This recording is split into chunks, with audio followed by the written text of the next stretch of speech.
तो आज से हम जो कॉलन क्लासिफिकेशन कोर्स के अंतर्गत जो प्रैक्टिकल को सीखेंगे। तो सबसे पहले कोई भी जो वर्गीकरण पद्धति होती है उसमें जो ज्ञान जगत को उनकी मेन क्लास यानी मुख्य वर्गों में बांटा गया है। तो कॉलन क्लासिफिकेशन में ये विभिन्न प्रकार की जो मेन क्लासेज कहें या मुख्य वर्ग है, ये पेज नंबर 2.4 पे दिए हुए हैं शुरुआत में ही। मतलब कॉलम क्लासिफिकेशन जो बुक है उसका जो पेज नंबरिंग थोड़ा सा अलग तरीके का, जिसमें 2.4 इस तरीके से है। तो आप मेन क्लास जैसे नए हो तो आपको क्या, जैसे आपको पता चल गया कि ये बॉटनी का, इकोनॉमिक्स का, हिस्ट्री का है, तो उसका मतलब सिंबल क्या होगा, तो वो देखने के लिए आपको सबसे पहले 2.4 नंबर पेज पे जाना होगा। इसमें जो शुरुआती जो कॉल नंबर है वो जो ए जनरलिया या जेड जेड जनरलिया, तो ये अब अपन जो पहले वाले जो अध्याय सबसे जो फर्स्ट अध्याय है उसको अपन आज हम लेंगे। ये जनरलिया बिब्लियोग्राफी, ठीक है। अब ये जो आपने बिब्लियोग्राफी होती है उसका मीनिंग क्या, पहली तो बात ये है।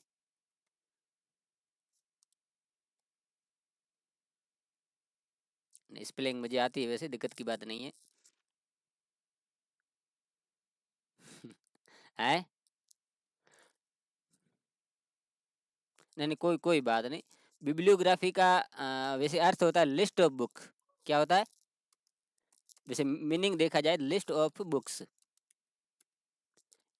यानी किताबों की लिस्ट, पुस्तकों की लिस्ट। ठीक। अब ये इसमें किसका अध्ययन किया जाता है, मेन चीज जो बिब्लियोग्राफी है उसमें किसका अध्ययन किया जाता है।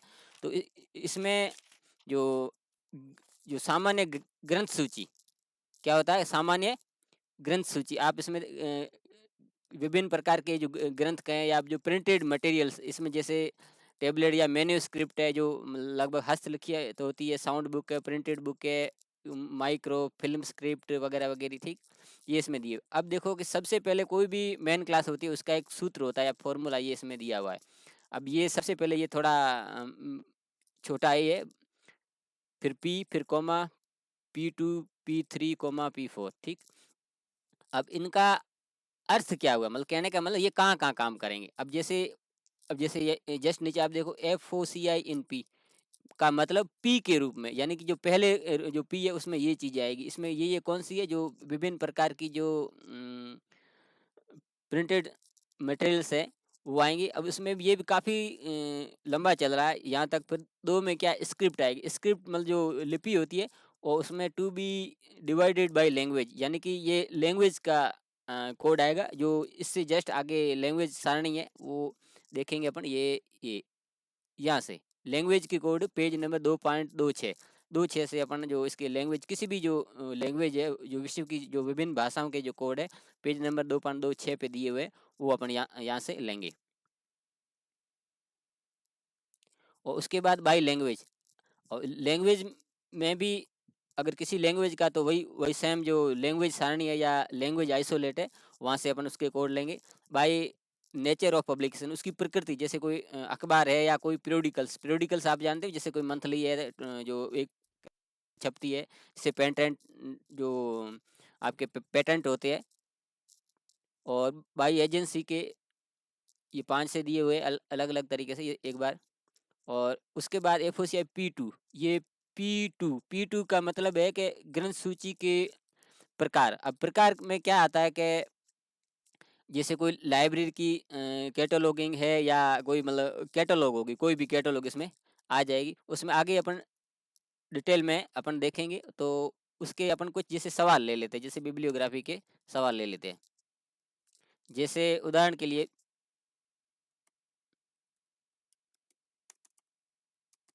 बिब्लियोग्राफी ऑफ फिल्म स्क्रिप्ट, एक सवाल आ गया, परीक्षा में कई बार आया हुआ है। फिल्म स्क्रिप्ट, या कई बार फिल्म रोल भी आता है, बिब्लियोग्राफी ऑफ फिल्म रोल। ठीक। अब तो ये सबसे पहले आपके दिमाग में ये आएगा कि ये जो सवाल है किस सब्जेक्ट का है। तो बिब्लियोग्राफी आ गया तो आप समझ जाएंगे कि ये बिब्लियोग्राफी का है। तो सबसे पहले आप उस में जाएंगे और ये फिल्म स्क्रिप्ट और बिब्लियोग्राफी ढूंढ लेंगे। जैसे फिल्म स्ट्रिप है, स्क्रिप्ट नहीं स्ट्रिप है, तो इसका 15-11 है, और फिल्म रोल का 15-12 है। तो सबसे पहले इसका जो जो सिंबल होता है बिब्लियोग्राफी का वो है ए। इसमें सबसे ऊपर ही दिया हुआ है, उसके बाद इसके जो कोड है वो पी के रूप में वो लिख देंगे। तो ये इसका स्ट्रिप है। तो इंग्लिश के वर्ड थोड़ा क्या क्या याद कम रहते हैं वैसे, हम सबकी इंग्लिश एक जैसी है लगभग। ए 15 12, दोबारा आप चेक कर सकते हो, 15 11 है और नीचे वाला का 12 है। ठीक है, और इसका ये सबको लगभग याद नहीं रहते, अपन देख के ही करना होता है, चाहे आप लाइब्रेरियन लगा हुआ हो, छोटा हो चाहे बड़ा हो, कोई भी हो, उसको वो कोड देखकर ही अ, लिखने पड़ते हैं।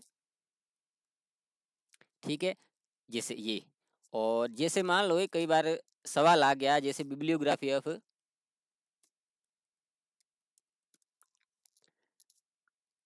Rise type. राइज टाइप को एक और शब्द आपको मिलेगा, ब्राइल। ये भी शब्द आपको मिलेगा, राइज टाइप का ये जो समनार्थी है। मान लो तो जैसे ये आपकी बुक में, अभी आपके पास बुक हो तो ये राइज टाइप है, इसको आप पेंसिल से आगे ब्राइल लिख सकते हो। तो इसके कितने 18, आगे आ गया ए। मेन क्लास सबसे आएगी आएगी, और ये पी के रूप वाला वो सीधे आएगा। जैसे आप P M E S T का आपने वैसे पढ़ रखा है, जैसे ये जो चिन्ह ये लगती है, तो मेन क्लास के साथ जो भी पी आएगा पहले वाला, उसमें ये चिन्ह नहीं लगेगा, सेकंड पी थर्ड पी उसमें वो लगेगा। तो ए 18। इसी तरीके जैसे मान लो सवाल आ गया बिब्लियोग्राफी ऑफ मैन्युस्क्रिप्ट।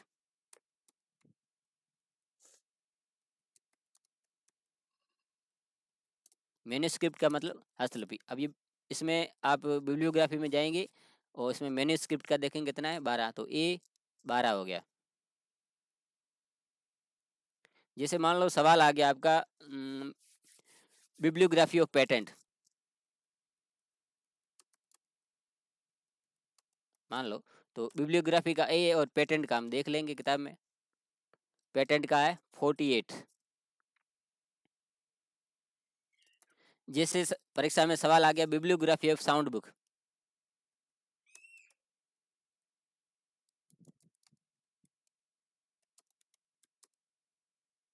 तो बिब्लियोग्राफी का ए और साउंड बुक का 13। प्रिंटेड बुक भी आ सकता है। जैसे परीक्षा में सवाल आ गया बिब्लियोग्राफी ऑफ गवर्नमेंट पब्लिकेशन, ये अक्सर तो आपको दिख रहे हैं या नहीं, अब वो आ जाएगा।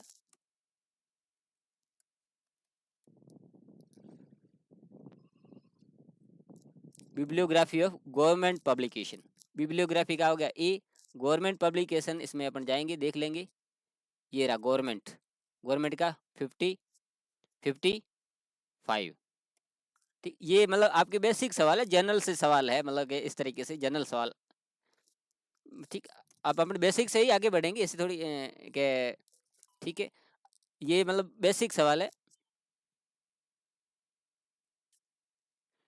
ये तो मतलब एक मतलब जर्नल से सवाल हो गए। ठीक, अब हम लेंगे जैसे ये एक के, या इसके जो बाय नेचर के या बाय प्रोडक्शन के लिए, मान लो कभी स्क्रिप्ट का भी आ जाए या कभी लैंग्वेज का भी सवाल आ जाए, तो कैसे करेंगे। मान लीजिए परीक्षा में सवाल आ गया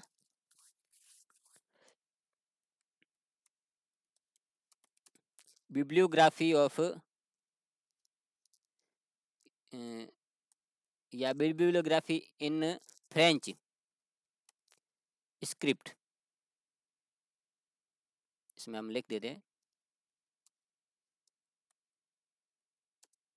ठीक है, बाय स्क्रिप्ट। स्क्रिप्ट का मतलब लिपि वगैरह उस तरीके से होता है। अब फर्क कुछ नहीं होगा। तो सबसे पहले अपन क्या करेंगे, जैसे ये स्क्रिप्ट आया तो सबसे पहले अपना काम है इसमें जाना, ये बाय स्क्रिप्ट है तो ए और टू लाना है। क्या करना है, ए और टू। ए और टू तो सीधा आएगा। अब जो फ्रेंच है इसके जो कोड अपन कहाँ से लाएंगे, जो लैंग्वेज सारणी है उसमें लाएंगे। इसमें फ्रेंच के कोड अपन ढूंढेंगे, ये इंग्लिश के है, डच के थोड़े नीचे होंगे, फ्रेंच के 122 है, तो 122 ये हो गया सीधा। मान लो सवाल आ गया बिब्लियोग्राफी, बिब्लियोग्राफी इन, ऑफ और इन में फर्क रहेगा। अ, मैं बता रहा हूँ। मन ऑफ और इसका विषय कुछ नहीं, लेकिन स्क्रिप्ट को आपको ध्यान रखना है, बाकी कुछ नहीं है। तो सबसे पहले ए आएगा और स्क्रिप्ट का 2, और लैटिन भाषा के जो कोड है वो सारणी में अपन जाएंगे।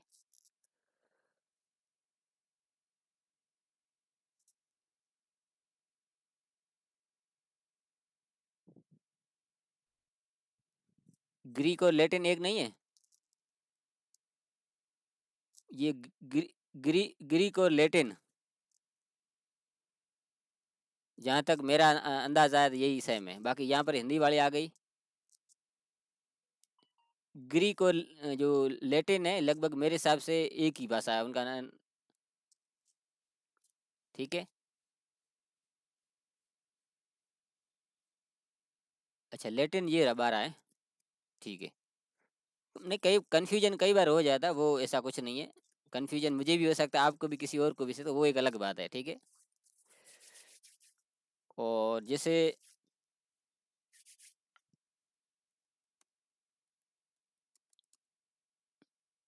एक मिनट, लैटिन है, दोबारा देख लेते हैं। 12 है, सॉरी, 11 अंग्रेजी का है, ठीक है।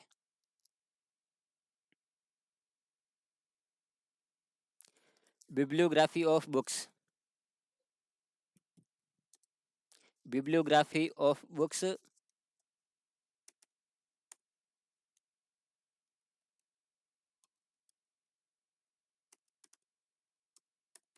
उर्दू स्क्रिप्ट। अब देखिए, ठीक, एक एक चीज़ आपको यहाँ पर कंफ्यूज कर सकती है, ठीक। कंफ्यूज या क्या करेगी कि आप कुछ नहीं करोगे, बुक्स के कोड इसमें लेके आ जाओगे।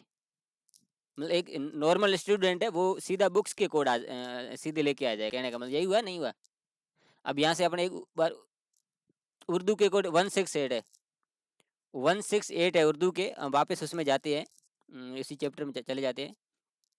मान लो कोई भी न्यू स्टूडेंट है वो क्या करेगा, सीधा इस बुक के 43 को ले लेगा, लेकिन ये हमें नहीं लेना है, क्योंकि आपको एक चीज़ समझनी है कि जो बिब्लियोग्राफी का अर्थ थी, लिस्ट ऑफ बुक कहो या बिब्लियोग्राफी ऑफ बुक, उसका सेंस एक ही चीज़ है।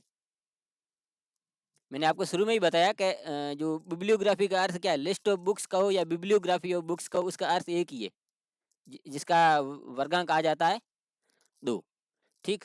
और उसके बाद स्क्रिप्ट का जो कोड है 2, और उर्दू का कोड हमने देखा था अभी 168, ठीक है। ये तो हो गया भाई स्क्रिप्ट।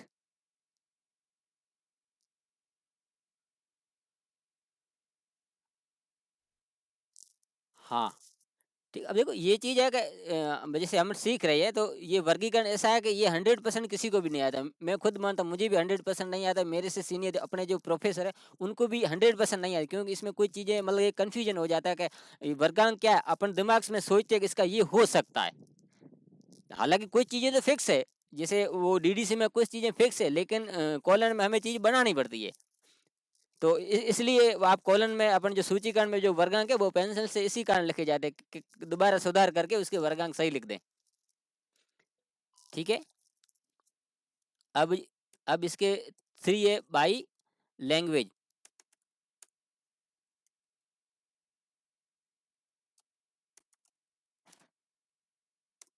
अब लैंग्वेज वाला कौन, वो सेम टू सेम स्क्रिप्ट वाला जो तरीका था वो सेम टू सेम इसमें लाना है, ठीक। सवाल भी अभी जैसे अपने 2-4 ये जो सवाल स्क्रिप्ट वाले किए, सवाल भी ये कि यही होंगे, उसमें स्क्रिप्ट की जगह सिर्फ लैंग्वेज होगा और कोई चेंज नहीं होंगे। उसी का वजह से ये जो A2 लिखा वहाँ A3 आ जाएगा। कुछ उदाहरण मैं ले लेता हूँ। जैसे सवाल आ गया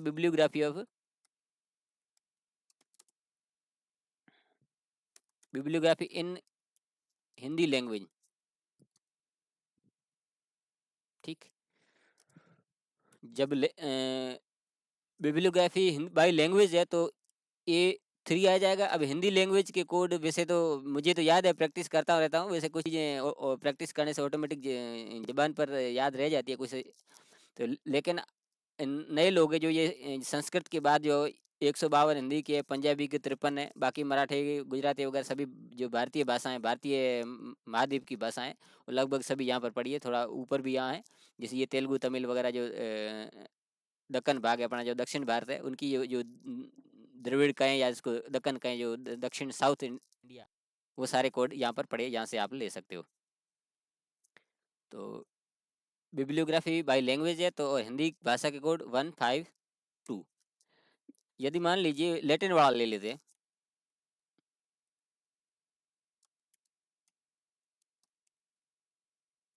बिब्लियोग्राफी इन लैटिन लैंग्वेज, तो A3 लैटिन के कितने कोड थे?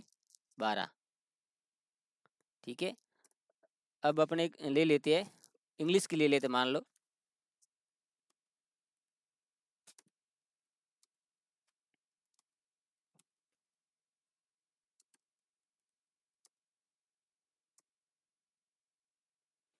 तो इसका A3 इंग्लिश के कोड थे 11। ठीक है, आप उसमें सारणी में देख सकते हो। सॉरी, हाँ 111। जैसे bibliography of bibliography in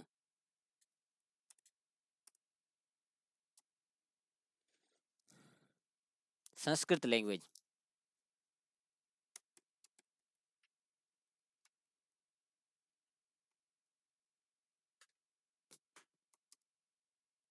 A3 और संस्कृत के 15 है। ठीक है, ये हो गए।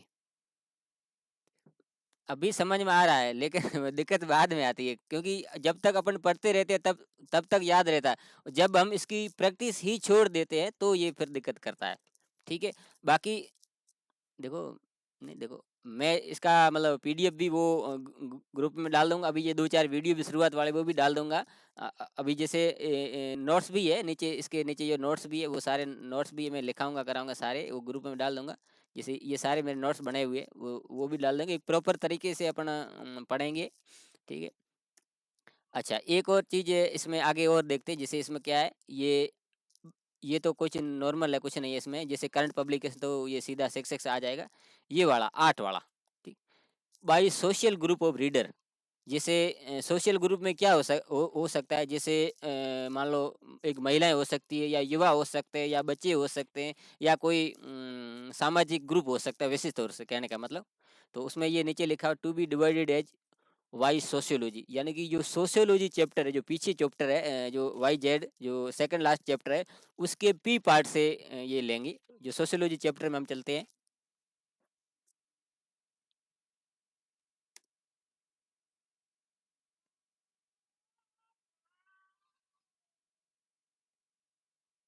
ये जो सोशियोलॉजी चैप्टर है, जिसमें जैसे ये चाइल्ड है, यूथ है, वोमेन है, मैन है, ये जो ग्रुप है, जो ये लगभग ये ग्रुप आज आज तक जो सवाल है उनमें लगभग ये ग्रुप है।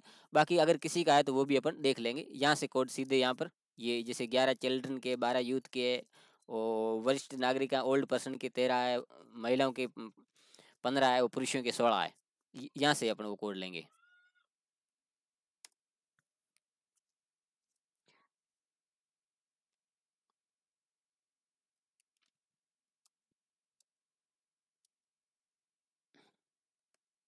सोशल ग्रुप ऑफ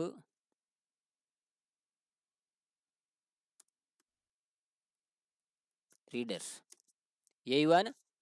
तो मैंने वो चीज़ आपको वैसे बोल के लिखा दिया, बाकी आपको नोट्स में वैसे चाहिएगा तो मैं आपको ये लैंग्वेज भी लिखा के आपको दे दूंगा, आप उसका नोट्स बना लेना।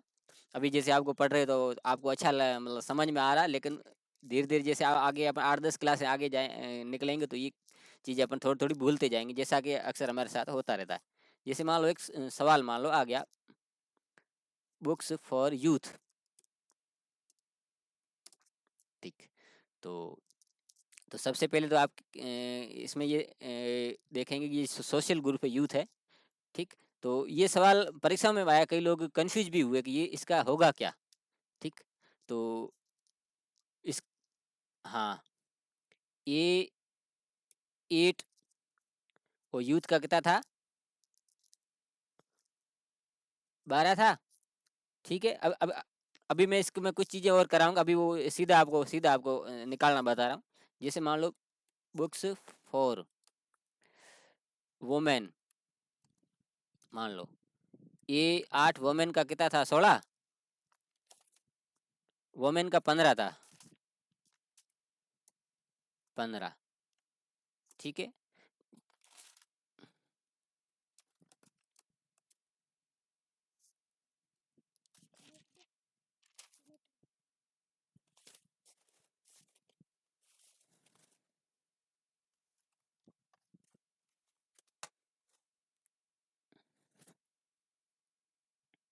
तो ये 8 चिल्ड्रन का कितना था, 11 ही था।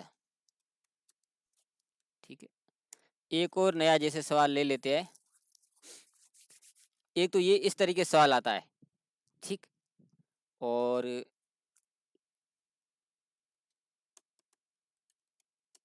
Bibliography of children book.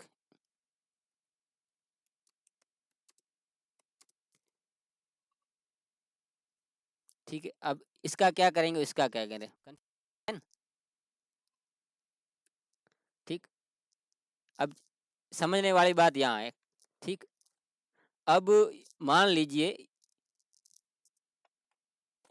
कि बिब्लियोग्राफी वर्ड ना हो, मान लो जैसे, अब जैसे ये बुक्स फॉर चिल्ड्रन है और ये चिल्ड्रन बुक्स, वैसे सेंस तो लगभग दोनों का एक ही है, लेकिन इसमें भी थोड़ा महीन फर्क है कि यदि बिब्लियोग्राफी वर्ड हो तो वो सीधा आएगा, और यदि बिब्लियोग्राफी वर्ड ना हो या सीधा ही बुक्स हो तब अलग आएगा। क्या आएगा, अलग अलग क्या आएगा कि इसमें बुक्स के कोड जुड़ेंगे। बुक्स के कोड कितने, 43-811 ऐसे आएगा। और इसमें बुक्स के कोड कितने थे, 4343-815 आएगा। और इसमें बुक्स के कोड कितने थे, 43 कहने का मतलब यदि मतलब ये सोशोलॉजी ग्रुप आए और बिब्लियोग्राफी शब्द ना हो या सीधे बुक्स हो, तब आपको इसमें बीच में डैश लगाना है। क्या लगाना है, ये डैश लगाना है। बाकी तो आप कर देंगे, जैसे आपने जैसे बुक्स फॉर यूथ आपने लेके आ गए, ये लेके आ जाएंगे, लेकिन बस ये मेन सा फर्क था ये। ठीक है, हालांकि इसका सवाल आता, एक आध ही सवाल आता है, ज़्यादा कोई सवाल नहीं आता, लेकिन एक आध भी वैसे 2 नंबर का ही सवाल लगभग रहता है।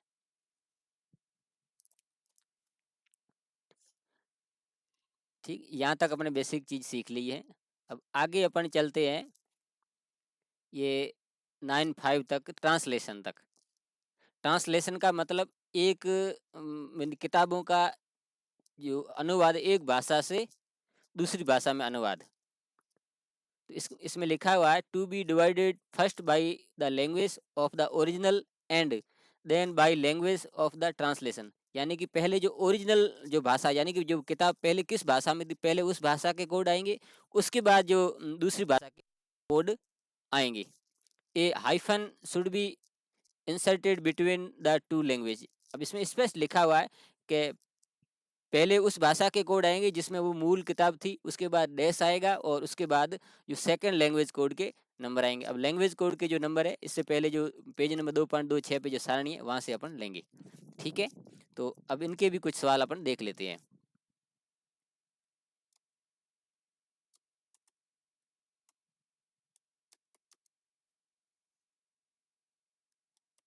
ट्रांसलेशन, अनुवाद। तो जैसे मान लो आ गया सवाल, बिब्लियोग्राफी ऑफ इंग्लिश बुक्स।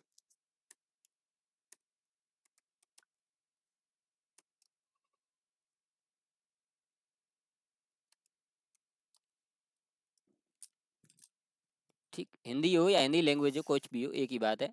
ठीक, तो सबसे पहले हमें क्या करना है, जैसे जैसे ट्रांसलेटेड या ट्रांसलेशन आ जाए तो सबसे पहले तो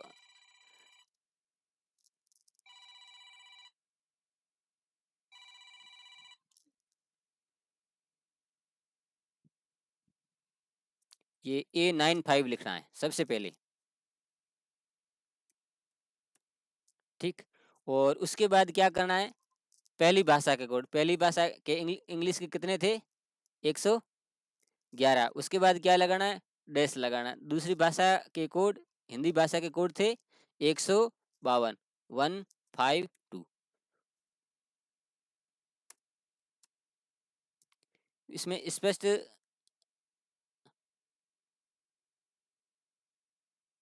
कैसे?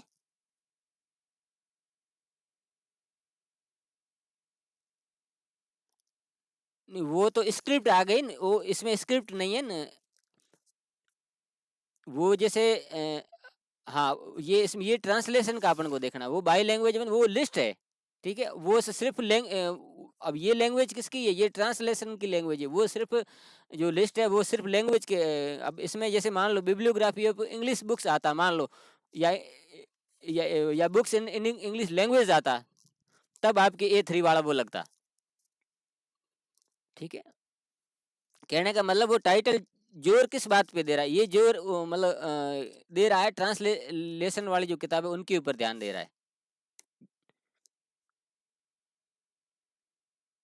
दो लैंग्वेज, इसमें भी ट्रांसलेशन या ट्रांसलेटेड कोई वर्ड तो होना चाहिए ना, ठीक है?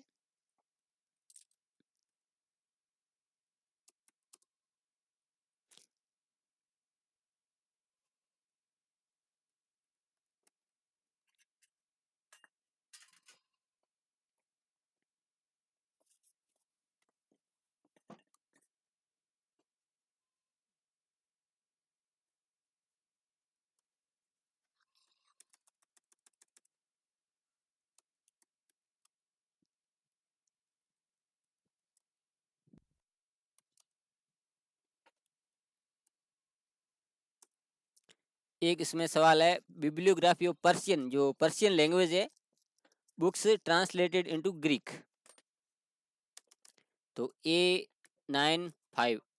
अब हमें जाना है लैंग्वेज सारणी में, पर्शियन भाषा के कोड और ग्रीक भाषा के कोड निकालने हैं। 164, 164, फिर डैश लगाना है, और ग्रीक एक 12 थे, 13, 13। एक और सवाल ले लेते हैं।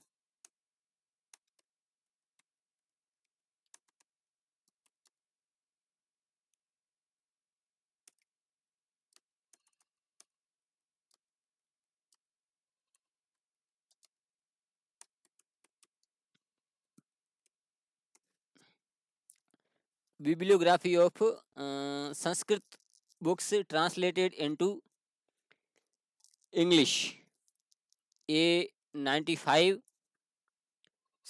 संस्कृत के 15, डैश इंग्लिश के 111, ठीक। तो आज हमने इस जो बिब्लियोग्राफी के जो जनरल सवाल थे वो अपन ने किए हैं, और कल अपन जो सवाल करेंगे वो इससे थोड़ा टिपिकल सवाल हल करेंगे, ठीक है? तो आज इतना ही कि शुरुआत में जो जितना थोड़ा थोड़ा शुरुआत में पढ़ा जाए वो उतना ठीक रहता है।